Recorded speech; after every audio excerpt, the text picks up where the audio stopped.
శకుని ఇదే మాట అంటాడు, ధర్మపరుల పట్ల ఎంత అధర్మమైనా చేయవచ్చు అని. కుంతీదేవి కూడా లక్క ఇల్లు తగలబడుతూ చుట్టూ మంటలు పరివ్యాప్తమై ఉన్న స్థితిలో కూడా ఆవిడ దుఃఖిస్తూ కొడుకులను అంటుంది, మనం తిరిగి హస్తినాపురం వెళ్ళొద్దు, వెళ్తే ఆ కౌరవులతో తలపడ్డానికి మీరు మీ ధర్మాన్నన్నా వదిలేయాల్సి వస్తుంది, లేదా ప్రాణాన్నైనా వదిలేయాల్సి వస్తుంది. రెండూ మనకొద్దు. ఎందుకంటే ధర్మం కోసం ప్రాణమైనా వదిలేయచ్చు కానీ ధర్మాన్ని వదిలేయకూడదు.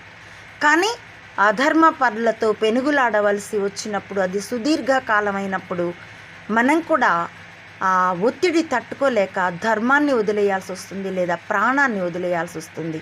కాబట్టి కూడా ఆవిడ ఆ మాటని, అందుకని వాళ్ళు అజ్ఞాతంలోకి వెళ్ళిపోతారు. సరిగ్గా ఇప్పుడు సమాజం, అందున ఈ విషయమై కొండా సురేఖ ఇప్పుడు కరెంట్ అఫైర్ ఈ ఫ్యాక్ట్తో మీకు దీన్ని వివరిస్తాను.